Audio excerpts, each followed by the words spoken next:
Welcome back to another Sword Art Online review. This time it is my full season review of Season 4, Alicization War of the Underworld.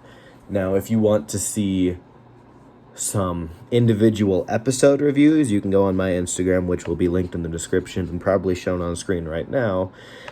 My highlights have gone over every episode of Sword Art Online up to this point, but this will be a more in-depth, a more focused, a more written out review of what I believe are the goods and the bads, mostly the bads, of all of Season 4.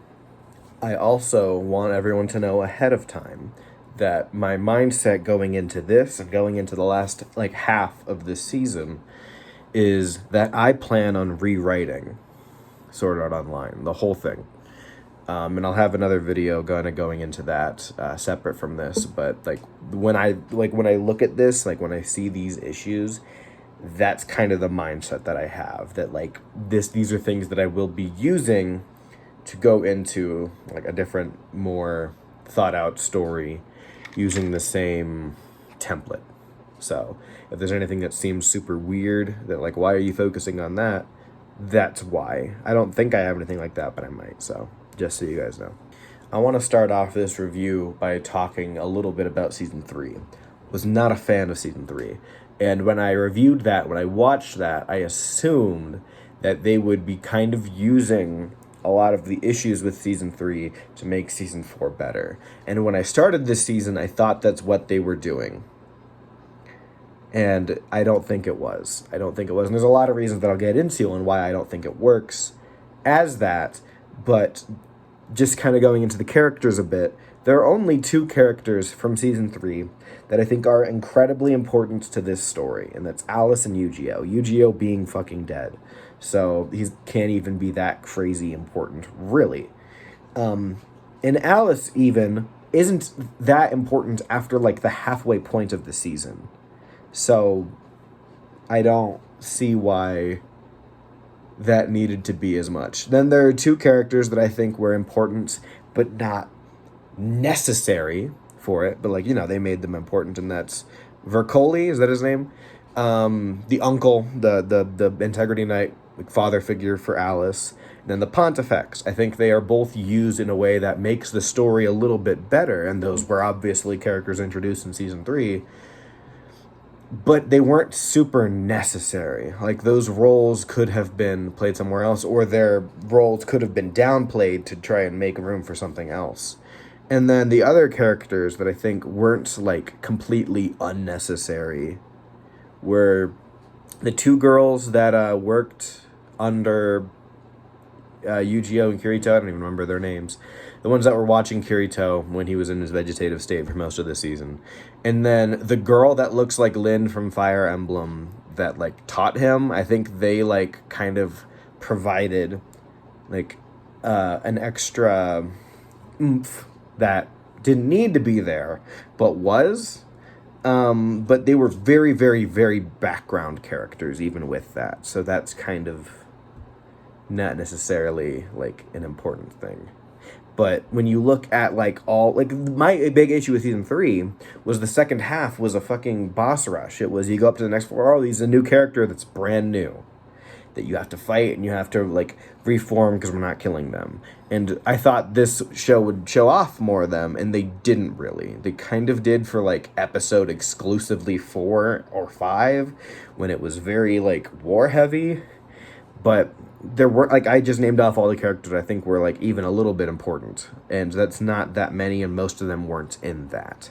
So I don't think that was redeemed in my eyes that much, even at all. Continuing on with the characters and the issues that I had with the characters, there were a lot of even non-Season 3 characters, a lot of returning characters that I think didn't need to be there. Just here, list I've written down. Sinon and Lifa. Why were they, at the Island Turtle in person? They didn't end up doing that much, and it makes less sense that they were there because they didn't do anything in the Fallout. They weren't extremely important, especially not Lifa. And, their characters like kind of transferred over from the original games, which is what was supposed to be the science behind how the other characters got there, that just like transferred their save data over. So I don't see why they were there. I don't see why they were nearly as big as they needed to be. And I'll get into this later, but it's because they faked out a finale. Because they wanted this to seem like it was a big finale of bringing everyone in. And I'll get into that later. Kind of going into that again, the characters from the movie. E. coli, what the hell is his name? I don't even remember. And the singing girl from the Ordinal Scale movie. Why were they there? They haven't been even mentioned since then, like, for fair reasons. Season 3 and 4 have been very disconnected. But, like, they were only there to bring all these characters back for something that they didn't need to be. Like, I don't think they needed to be there at all. Most of the Integrity Knights, like I said, talking about Season 3 characters, like, the one that was, like, had a gender dysmorphia or whatever, dysphoria, like, she didn't need to be there. The two girls that kill each other all the time, they didn't need to be there. The guy that ran off hiding at the beginning of the season, he didn't need to be there. Even more characters. They wanted to bring back a bunch of old villains too. So, like, the guy that betrayed the Island Turtle staff, Kikuoka and them, he was the Slug from the Alfheim arc. Why? That didn't play into anything. He didn't need to be. That didn't make the story more compelling. That didn't fix anything from Alfheim. It was just, oh, this is connected because Akihiko Kayaba, there are a lot of issues that I had with, like, overdoing, like, important moments.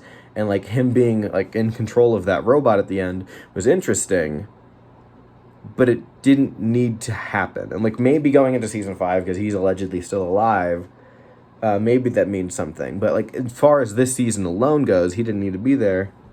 And the last character I have here are the gamers. When the when the Laughing Coffin guy, when he brought in the Chinese and the South Koreans to help beat down these evil Japanese hackers, like, there were, like, full, like, several minute long moments dedicated to a couple of them that were like, I don't know if the Japanese are really the antagonizers in this conflict. That didn't need to be there. Like, because he was brainwashing them anyways, and then they didn't end up being that important. So, a lot of just completely unnecessary characters that made this season a lot more bloated than it could have been and needed to be.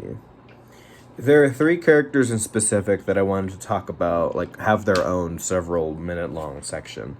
First one being Gabriel Miller. And if you are coming from my Instagram and you've watched my, like, single episode reviews, you've heard me talk about this. He's a terrible villain. And not as much so, now that this isn't the complete end of the show, but he's a stupid villain. Why was he the, like, main antagonizer? What connection did he have to anyone? The only connection he had was he wanted to get Alice, because those were orders, and he wanted to taste her soul because she had a non-human soul and he hadn't yet tried that.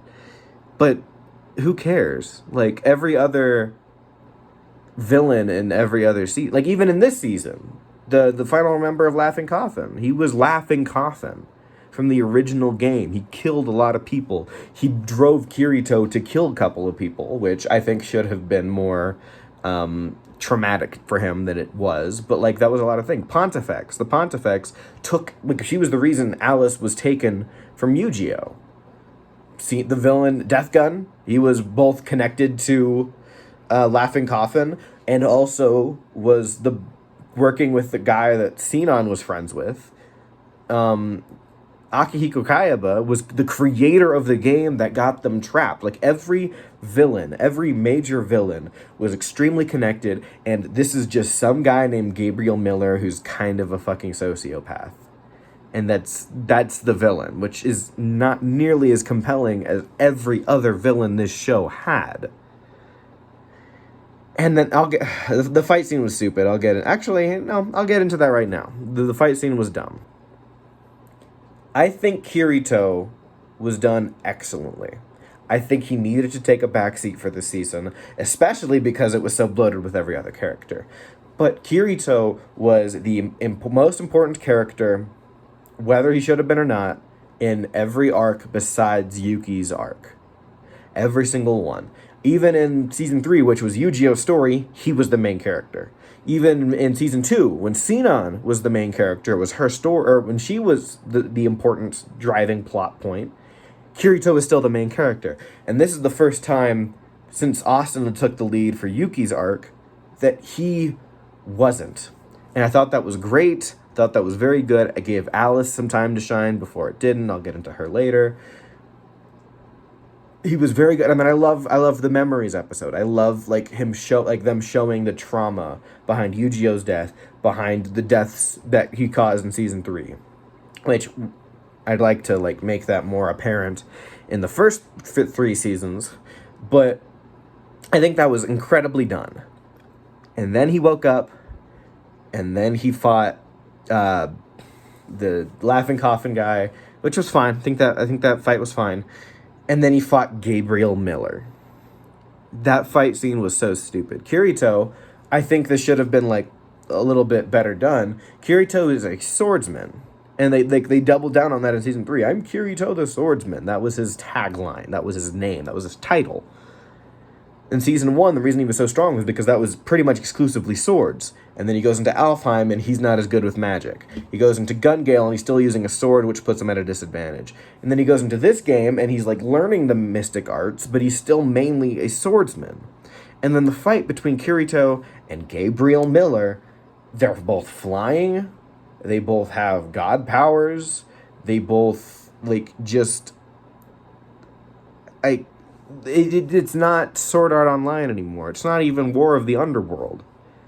That is a guy that has nothing to do with the underworld fighting another guy that has lived in the underworld for 2 years but isn't from there and, like, is trying to save it because,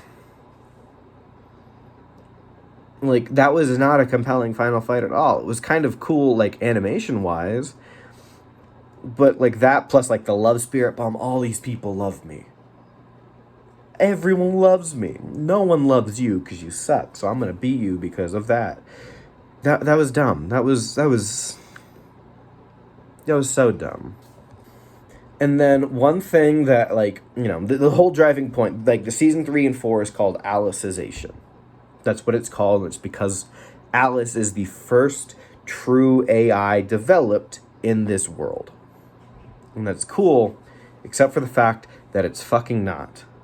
Because from what we see of Alice, she's not different from, like, every other Underworld character.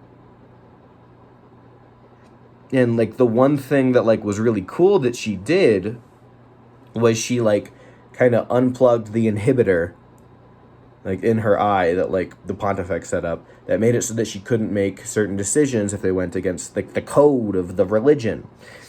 And that's cool. That's the only real difference between her and other characters. Except in season 3, Yu-Gi-Oh did the exact same thing. And I thought there was going to be something about, oh yeah, those were the 2 true AIs. But Yu-Gi-Oh dies, so it's still Alice. But then we go into season 4, and we have the super cool Fist Boy, whose name I don't remember, but I love him. He broke the inhibitor. And I was like, oh, okay, so there's a third. And he's awesome, so I'm very cool with that. And then they have some pig guy who's only important for half an episode do the exact same thing. So she's not the only, like, true AI. Like, had very little difference between them anyways. And now other people are breaking through this barrier like people would. So, like, why was she important? Like, they don't show why she's so different. And then at the very end, when she's, like, in the real world and she's using this, like, robotic body, who cares? Like, how is she any different from the rest of them? And I don't think they show that nearly enough. Like, if they want to make her this, like, extremely important, like, AI, this great technological advancement, or this true like showing of how the human race and souls find a way to include, they need to focus on that. They need to show us. They need to prove to us that she's that important. And I don't think they do a good job with that. And that kind of like leads me into the like problems with like the storytelling and like not specifically the characters, but also like kind of the world that they've created here. Big issue I had, and I liked a lot of the episodes. Like starting episode like 9, like I liked a lot of the middle episodes going into the 4th season. It was really good.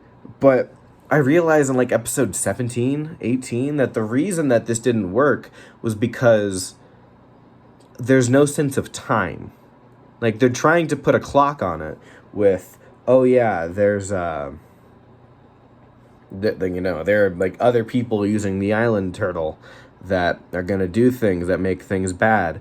But they already established that they were moving at 1,000 times faster, which means one day is equal to like 3-4 years, which I don't think makes a lot of sense. But then like, so there's very little stake because we don't like see that until they're like, okay, we have 10 minutes left until they go into, they're stuck there for 200 years. And they pull the plug on, like, the time change at all. Because the villains did that, which thank God for the villains for doing that. Because that was the only way to make that suck less. But then also, because of that, they bring back all these characters. They bring back Klein and Lisbeth and Silica and Sinon and Lifa and all these characters that we know from the previous seasons. And they bring them all here. And like, they're like, oh, we missed you so much, Kirito, once he wakes up. And it's like, how long has he been gone? Because he lived, like, 2 years, like in the season 3, and probably not that much longer in season 3 and 4, but we don't know if he does. That's a couple days. So, like, maybe he was gone for a couple weeks, max? Like, with all that time? So, like, why is Klein crying when he sees Kirito? I was like, I missed you, man. Like, I haven't seen... Like, I'm at college. Like, I'm way more homesick than they are. So that doesn't make any sense. Like, that, the time doesn't work. And, like, I wish they, like, and they do a good job, like, in the real world of, oh, here's the date, here's the year. And, like, so you can see, oh, yeah, this is how much time has passed. They did a good job with that in SAO. Like, at the beginning of every episode, they've been like, oh, yeah, it's been 8 months. It's been 14 months. That last fight was 2 months ago. Like they'll go through that to show the time. They don't do a good job with that here. They don't like say Kirito has been in here for 2 years. Like, we have no idea how long Asuna was even in there. She could have been in there for half a year. She could have been in there for a week. We have no idea. There's no sense of time or scale at all in that, and I think that pulls you out of it because it doesn't make you connect to like the struggle that they're going through nearly as much. Another big issue with this season for me was that they kind of just abandoned any sense of like science that they've set up, and that's a little frustrating because they do like I think generally like in the first couple of seasons a good job at like explaining what's going on.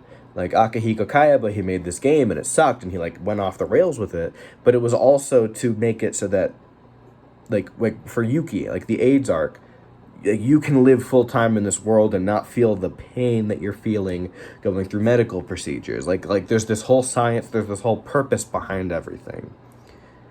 And then in this season, like, and that's a big part of it, or at least for me. Like, I felt that was a good thing, especially because like there's the theme of different lives, different worlds, but you know, for some people that's what they have. Like, that's the best that they have, and like that you shouldn't take that away from people.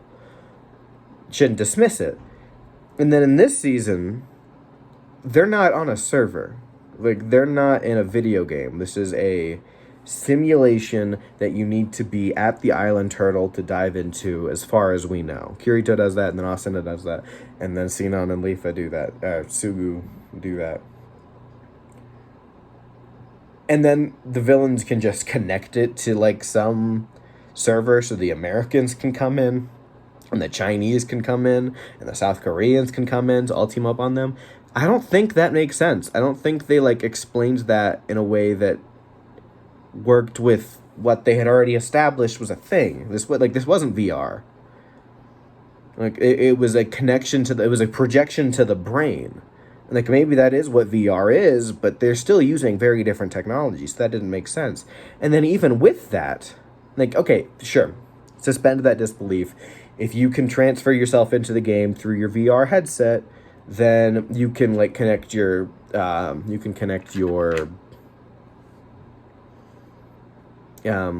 character to it. That's fine. That works for them. That doesn't work for Xenon. Xenon just pulls out a sniper. Gabriel Miller just pulls out his guns from Gun Gale. That doesn't make any sense. Their shit isn't available there.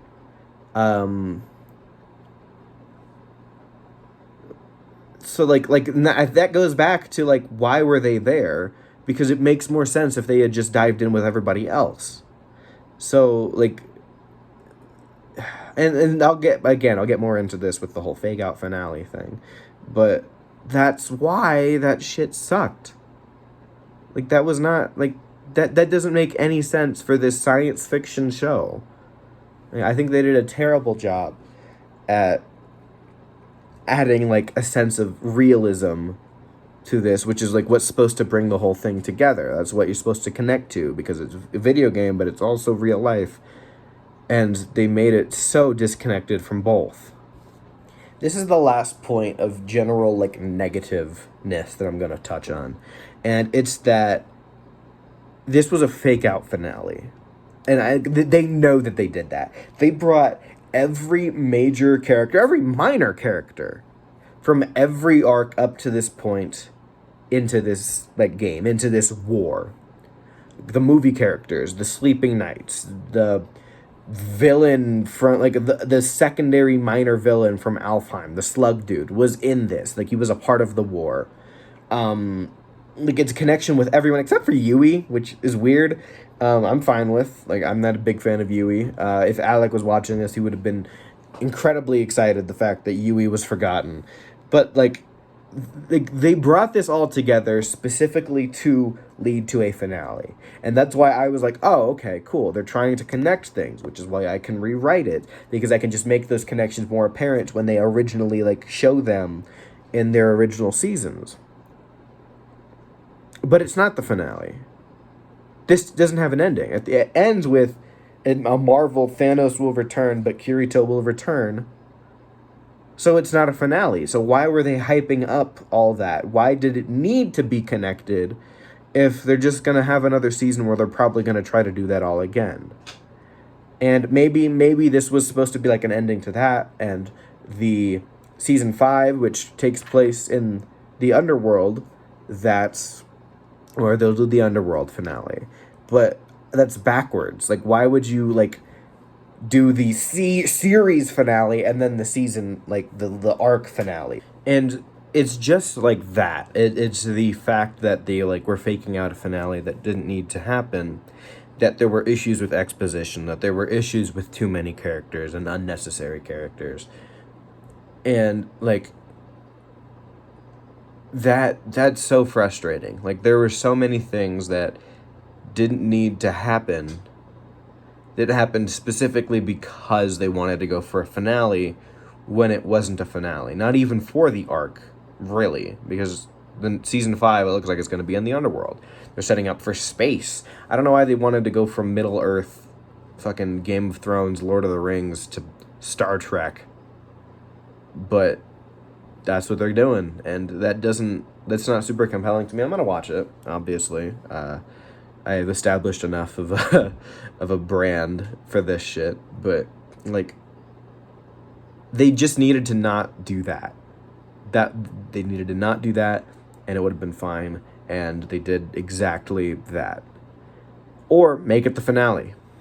When I rewrite it, I'm going to write this as the finale. I might rewrite it when season 5 comes out, because it hasn't even been announced. It's been 3 full years. It's been 3 full years since season 4 came out. I didn't know there was a season 5. They're like, yeah, we're going to do a season 1 reboot, but it's with Asuna's perspective. We're doing this Gun Gale spinoff. Like, they're doing so much. I had no idea. This was not the finale. And then I'm watching it. It's obviously a finale. And it wasn't a finale, which is frustrating to me. but I guess that it is what it is. And then I wanted to go into some of the things that I liked a lot about this season, because, like, you can't be disappointed, which I was. You can't be disappointed if there was no reason to have your hopes up. And I had my hopes up for a lot of this season, especially, like, the middle third of it. Like, I thought the middle third of it was really good. Like, at one point in my reviews, I say this is the best the show's been. So I'm going to get a little bit further into that, but it's not nearly as much as there was bad, because I was disappointed. A few things. Two of the new characters, brand new to season 4, are some of my favorite characters in the show. Two of my top 4. And it's the whole sword versus fist dynamic. These two guys right here. I loved their episode where it was just focused on them. I loved when they returned. I hope we see more of them. I don't know how timeline works, because we see the two, like, maid girls, like, flying spaceships. I think it's them. I'm pretty sure it's them. So I don't know if they're still alive. I have no idea. I hope these two are in specific. Because they are some of the coolest characters, both by design, how they interact with each other, how, like, they see the world. I think that's incredibly interesting. The fist guy, like when we see him, he's just like the leader of this army. He's just like the kid champion, which I think is an interesting like character archetype. Like, I think that's very fun when you have, like, just a young person that is, like, so talented that he, like, rose up because he wanted to. Like, that's just what he wanted to do. It wasn't, like, it's not some old general that's been around for a while. It's this young guy, and he wants to fight. Like, he's like, oh yeah, like, I'm ready. And then he sees his people dying, and he's like, wow, this is horrible. This is, like, why are we doing this? Like, kind of the reasons of war are not exactly fitting with him. And I think that that's incredible. I think that they did a good job with that. And then they bring the girl in, and she's got the exact opposite. She is like, I have no friends. I have no connection to anything. I just have the desire to kill, to dominate, I guess. Not in a weird sense, but, like, just to do that. And then they fight, and it's a good fight. And I love the choreography. I love both, like, sword fighting and, like, hand-to-hand combat. So seeing a 1v1, each using a different thing, was really cool. And then seeing her, like, grow to care about somebody, and the way she says it is finding the thing that you do not want to cut. You do not want to slice or whatever. I thought that was really cool. I thought that was an excellent dynamic, and I really want to see more of them, because they're two of the best characters in the show, two of my favorite characters I've seen in a show in a long time. I really like both of them. It's too bad I don't know either of their names. I also think that they did an amazing job, and this is why I had such an issue with the fake-out finale, with returning characters. Because for me personally, it took me forever to watch Alicization. Season 3 took me, like, a full year to watch, because I was so disinterested and brand new cast of characters, and I didn't really care. The only one that I really liked was Yu-Gi-Oh! Like, that was it. Like, Pontifex was okay, but I hated, like, the plot surrounding her. Alice was very mid, very fine, but I loved Yu-Gi-Oh! But bringing back Sinon, bringing back Lisbeth, bringing back the Sleeping Knights, Yuki for, like, the couple scenes she was in, even bringing back Yu-Gi-Oh! I think they did such, like, a great job at that, which is why I was so disappointed that it wasn't the finale, because it felt so, like Lisbeth's scene where she, like, reaches out to, like, all of the Alicization players, or the Alfheim players, and is like, hey, please, like, help us. Like, this is real. Like, we are, like, going to lose real people, and we're asking for you guys to help that. I thought that was an incredible scene. I thought that was amazing. I loved seeing these characters that I liked from the first two, even though, like, they might have been annoying. Like, they were, like, good, interesting characters with, like, compelling backstories, and, like, especially now that, like, the first season is a backstory, like, I think they did a good job with that. I think that made a lot of what the season was, which is kind of hit or miss, because then that makes, like, the actual, like, underworld stuff a little less interesting because I have to focus on that for the finale. Kind of going into that, this is like a shorter part of it, but I liked it a lot. They brought the Pontifex back for a lot of character, like, flashbacks, a lot of, like, building, like, important moments and characters' histories, and they're using her as, like, a motherly figure or as, like, a godly figure in the sense of Vercoli. I think his name's Vercoli.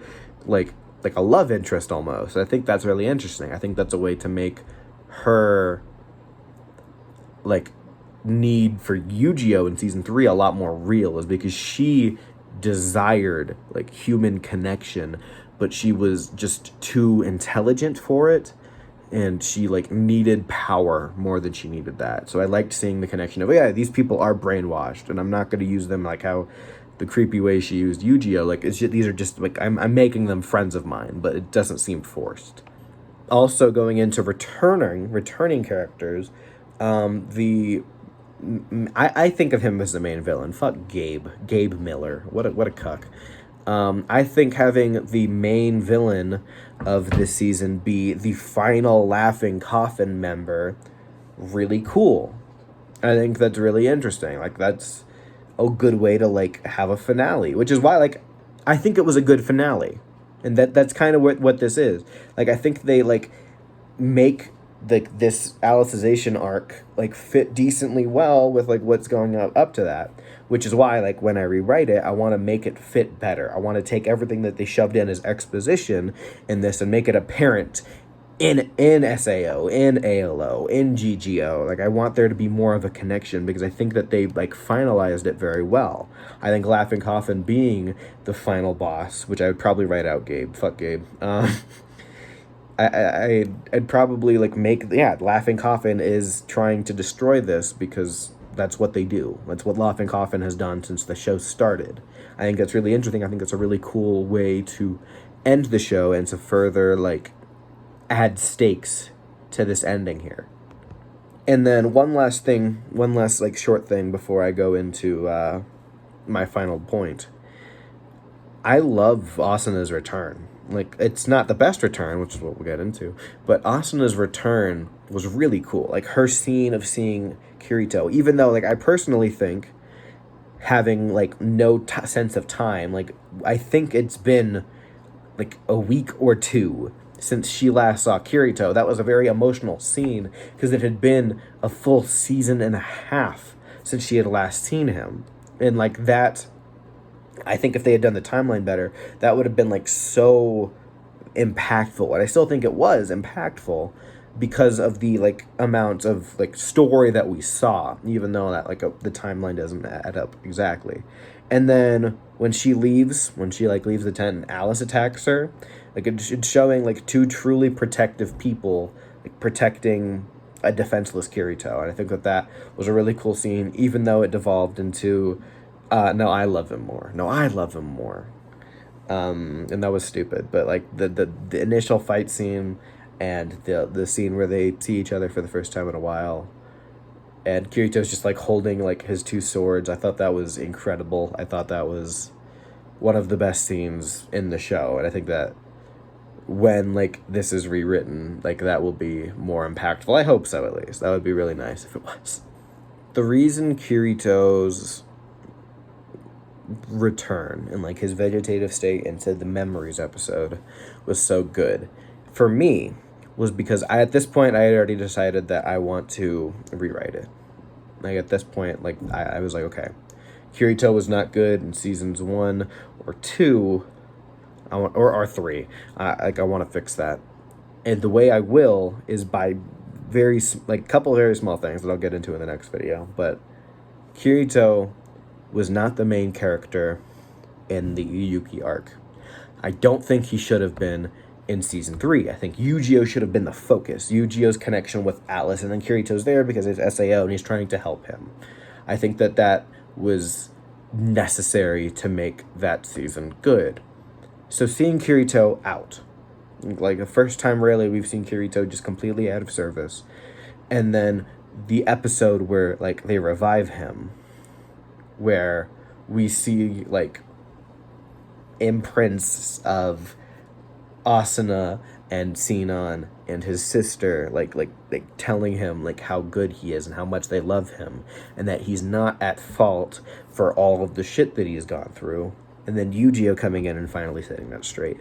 But I loved, because I was like they're doing this full finale. Like why is there no callback to the season, or the season 1 episode 3, where he gets Sachi and the I don't even remember their guild, but like when he gets those kids killed, that should have been extremely traumatic. Like that was a very pivotal moment in the show, and it was like where when are they going to show the trauma that this guy's really gone through, because they haven't previously, and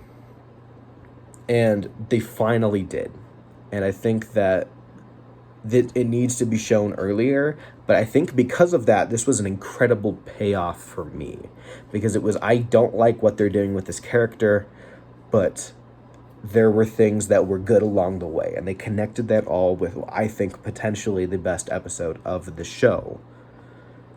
Like emotion or memories, season 4 episode 18, I believe. Incredible. Like one of the best episodes of anime I've seen, and honestly, that is because the show up to that point had sucked so bad. Like I will never compare it like that to, because like, you know, like there are amazing episodes in some of my favorite anime. Love is War, like all those episodes are incredible. Your Lie in April, Spy Family, like there's so many shows that I liked a lot, but because this was like almost a full decade, maybe a full decade of like me wanting Kirito to be done better, and then me finally seeing like, yes, this guy has gone through a lot. That was really nice. That was incredibly impactful to me specifically. But even without that, I think it was like a well-told story in a well-told format,